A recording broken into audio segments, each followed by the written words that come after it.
और शुरुआत करेंगे उत्तर प्रदेश से आ रही बड़ी खबर के साथ। यूपी में बीएसपी को बड़ा झटका लगा है। बीएसपी के 6 अरकान असेंबली समाजवादी पार्टी यानी एसपी में शामिल हो गए हैं।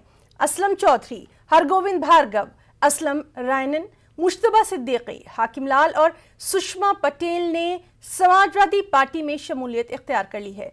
वहीं बीजेपी के एमएलए राकेश राठौर भी एसपी में शामिल हो गए हैं। अखिलेश यादव ने इन सभी को पार्टी में शामिल किया। अखिलेश यादव ने इस मौके पर प्रेस कॉन्फ्रेंस से खिताब किया और इस मौके पर वो ये कहना नहीं भूले कि अभी और भी बहुत सारे लोग हैं जो कि समाजवादी पार्टी में आना चाहते हैं, शमूलियत इख्तियार करना चाहते हैं।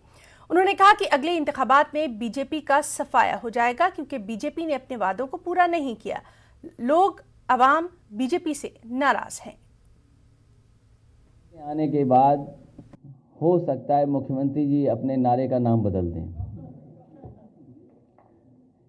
मेरा परिवार भाजपा परिवार की जगह वो हो सकता है ये कर दें कि मेरा परिवार भागता परिवार। अच्छा, बहुत लोग आना चाहते हैं,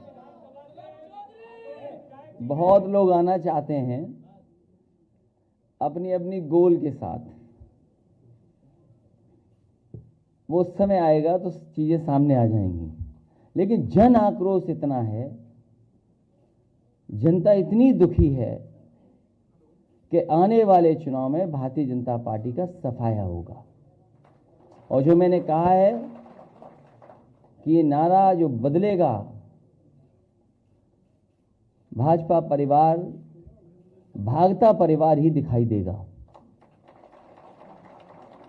कल मैं सुन रहा था भारतीय जनता पार्टी के मन से ये कहा गया कि भारतीय जनता पार्टी ने जो लोक कल्याण संकल्प पत्र 2017 में दिया था उसको 90% पूरा कर दिया गया है और रहा बचा 2 महीने में पूरा हो जाएगा।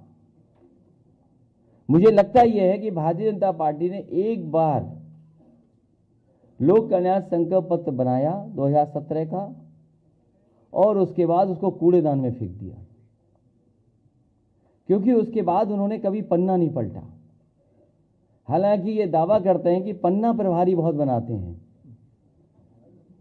लेकिन अपना ही लोक कल्याण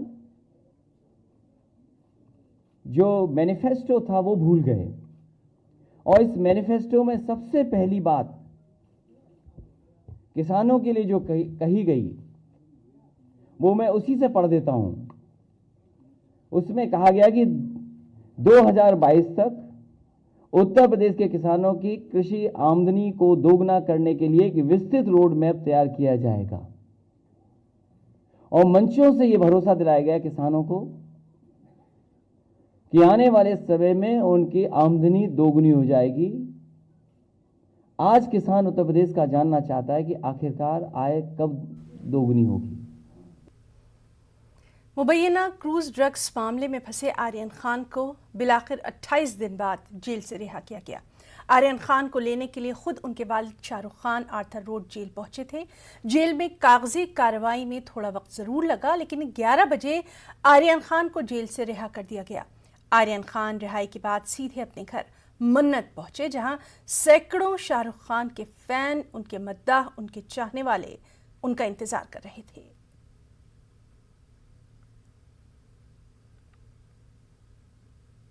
आर्यन खान तकरीबन 11:30 बजे अपने घर पर पहुंचे। हम आपको तस्वीर दिखाते हैं मन्नत की। यहाँ पर जेल से जो है अर्थर रोड जेल से 11 बजे ठीक आर्यन खान जो है बाहर निकले, जहाँ पर शाहरुख खान के बॉडीगार्ड उन्हें लेकर के जेल से रवाना हुए और ठीक 11:32 यानी तकरीबन आधे घंटे का सफ़र तय करके अर्थर रोड जेल से मन्नत अपने घर जो है आर्यन खान पहुंच चुके हैं।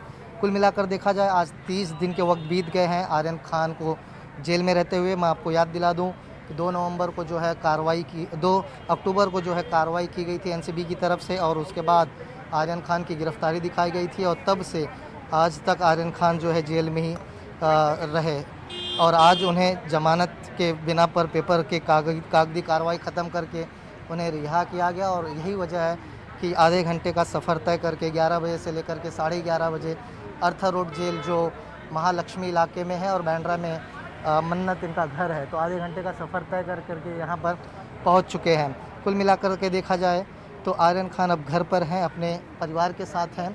अब ऐसे में देखना होगा कि जो आगे की कार्रवाई है एनसीबी की, वो किस हिसाब से एनसीबी करती है, क्योंकि कई ऐसे कंडीशंस हैं, कई ऐसे शर्तें हैं जिस बिना पर आर्यन खान को ज़मानत मिली है, उसे आर्यन खान को फॉलो करना होगा। वहीं दूसरी तरफ देखना होगा कि इस मामले की जांच कर रही एनसीबी अब आगे क्या कुछ ठोस कदम उठाती, क्या इस मामले में कोई नया रुख, नया मोड़ लेकर सामने आएगी, ये देखने वाली बात होगी। कैमरामैन संतोष डिसले के साथ प्रशांत पांडे, न्यूज़ 18 मुंबई।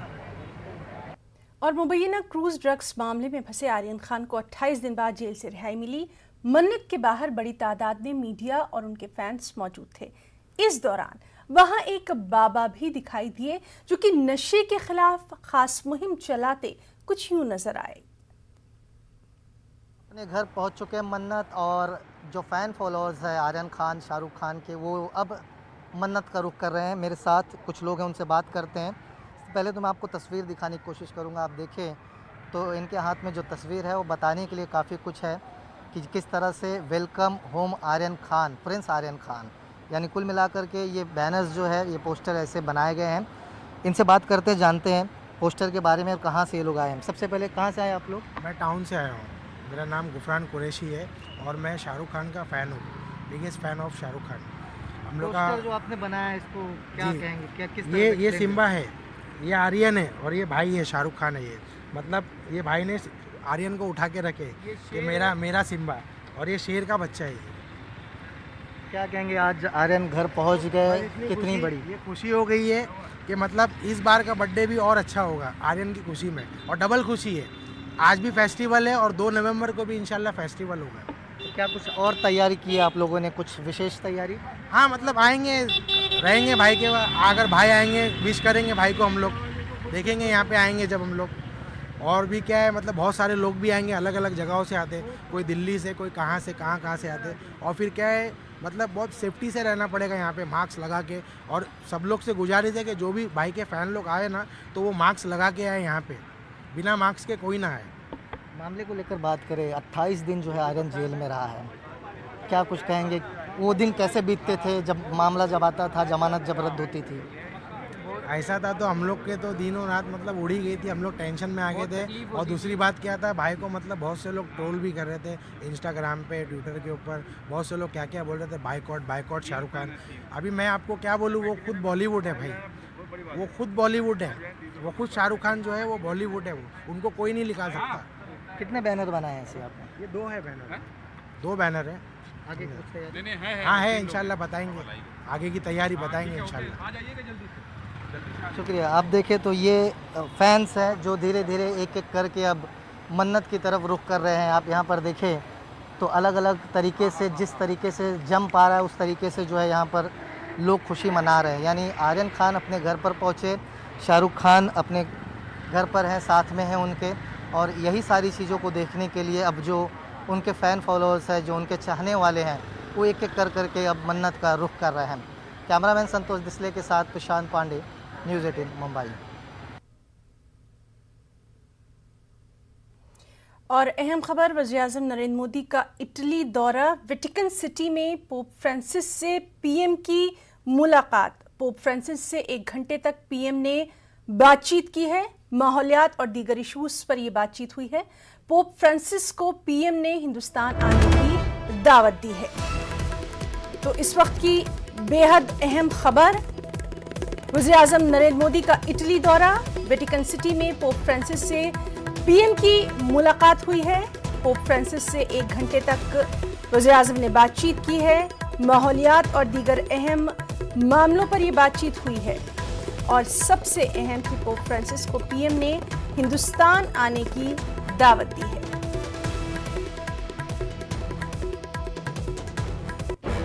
तो अहम खबर, वज़ीर-ए-आज़म नरेंद्र मोदी के इटली दौरे के ताल्लुक से, वेटिकन सिटी में पोप फ्रांसिस से वज़ीर-ए-आज़म की अहम मुलाकात हुई। तकरीबन 1 घंटे तक ये अहम मुलाकात चली और माहौलियात और दीगर मामलों पर बातचीत हुई।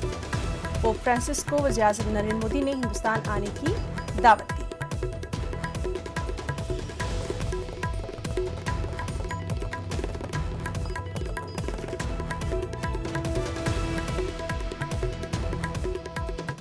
वक्त एक छोटी सी ब्रेक का।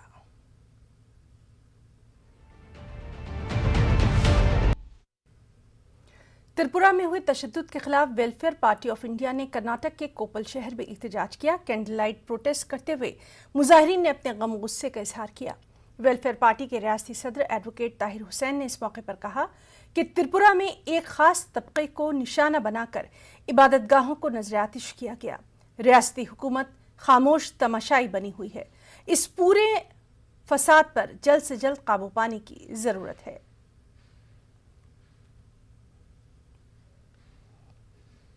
त्रिपुरा के अंदर जो मुसलमानों पर जुल्म हो रहा है उसको लेकर ये एहतजाज कर रहे हैं। हम देख रहे हैं कि लगातार कई दिनों से मुसलसल वहाँ ये तशद्दुद हो रहा है।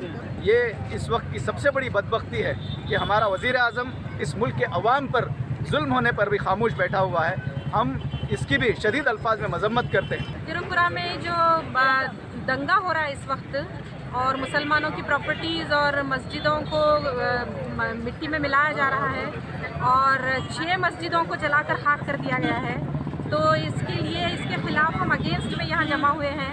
हमने एक डेमोक्रेसी में जीते हैं और यहाँ सबकी हिफाजत करना हुकूमत की जिम्मेदारी है। Welfare party of India Karnataka का कोप्पल ज़िले की तरफ से आज ये जो प्रोटेस्ट मुनक़िद किया गया है, इसका मकसद यही है कि त्रिपुरा में होने वाले मुसलमानों के खिलाफ आवाज़ उठाई गई है।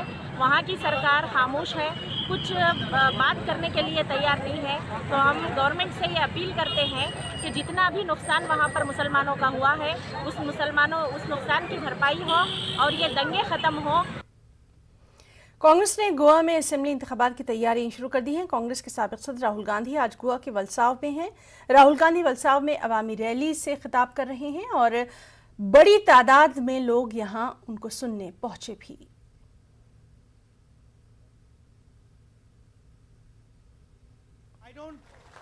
See, my credibility is important to me. Unlike many other leaders, my credibility is important to me. So if I'm going to say something over here, I'm going to make sure it happens in Goa. Thank you, sir. Right? We love that. And I'll tell you why. Yeah. Because if I come here and I say to you that we will not allow coal hub to be built in Goa, right? Yeah. And I don't do it, then the next time I come here, I will have no credibility. That is why when I say something here, I am going to make sure it happens. Uttarakhand में अगले साल assembly इंतखाबात होने हैं। वज़ीर दाखिला अमित शाह आइंदा इंतखाबात के पेश नज़र आज उत्तराखंड के दौरे पर हैं।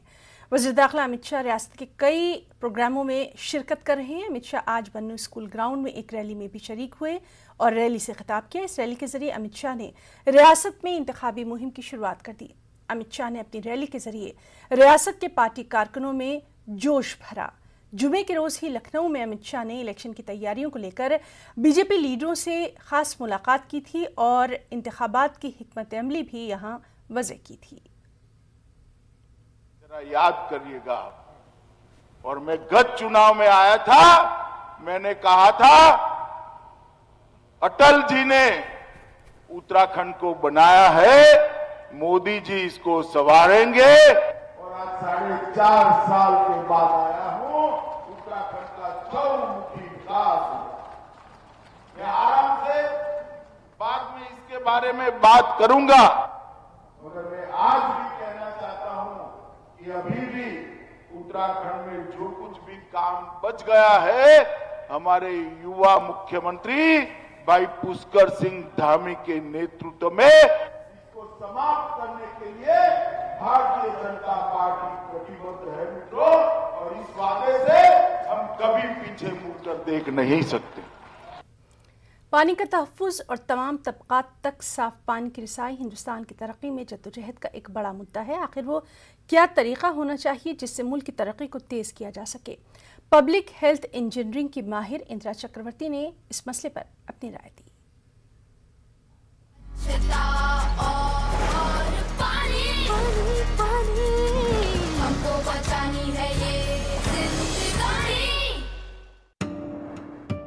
I'm Dr. Indira Chakravarti. I've been working in the area of public health for several years. I'm extremely happy to be a part of this Mission Pani because this indicates how important water is in public health. I've looked into a lot of health issues, nutritional issues, gender issues, disability issues. I found the basic problem in most of the cases is water and sanitation. Women usually use maximum amount of water, so if there's not enough water available, women have to get the water from very far away distances. And what happens when a lady or a young girl has to get water from a far away distance? It affects the gender stability. If you have more water, hygiene improves, infection will reduce, disease levels will come down, and all this, as we know, the disability's main cause is disease. So if you look into one single factor of water accessibility, it has such a multiple functions, starting from gender, disability, infection, hygiene, drudgery. In one go, if you can make water more accessible, you can touch upon so many issues. What are the inclusive factors? Just two. Awareness of people, about all these. Secondly, along with that, you can just not aware people, you have to give them the infrastructure and support. You could just not tell them use enough water.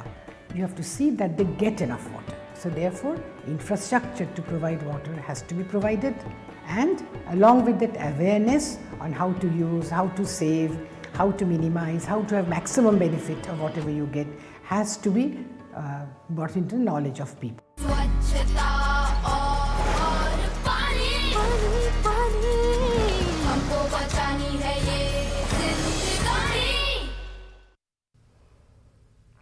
Hindustan की अपनी मुख्तसर video sharing app चिंगारी ने अपने crypto social token गारी के साथ crypto currency market में धमाकेदार कदम रखा है। सुपरस्टार सलमान खान गारी के ब्रांड एम्बेसडर हैं। चिंगारी ऐप हिंदुस्तान में बहुत मकबूल हो रहा है और इसने सोशल मीडिया कैटेगरी में बेहतरीन ऐप का खिताब भी हासिल किया है।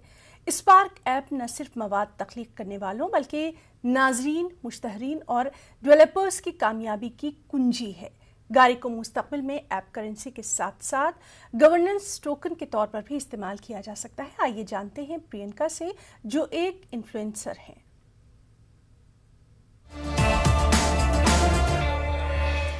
2020 में vocal for local campaign start हुआ था। इसके अंदर हम क्रिएटर्स ने देसी ऐप्स को सपोर्ट करने के लिए वीडियोस बनाए थे। अब इसकी वजह से ऐप्स तो पॉपुलर हो गए, लेकिन हम क्रिएटर्स को बहुत ही एवरेज फ़ायदा हुआ। चिंगारी इज़ द ओनली प्लेटफॉर्म जो हम क्रिएटर्स के लिए एक नया प्रोग्राम लेकर आया है, वो भी मोनेटाइजेशन जैसी इंपॉर्टेंट चीज़ को लेकर। अब गारी टोकन्स की वजह से हमें गवर्नेंस पावर तो मिल ही रही है, तो हम जितना अच्छा कंटेंट बनाएंगे हमें उतना सीधा फ़ायदा होगा, और अगर हमारा कंटेंट वायरल होता है तो फ़ायदा उतना ही ज़्यादा होगा।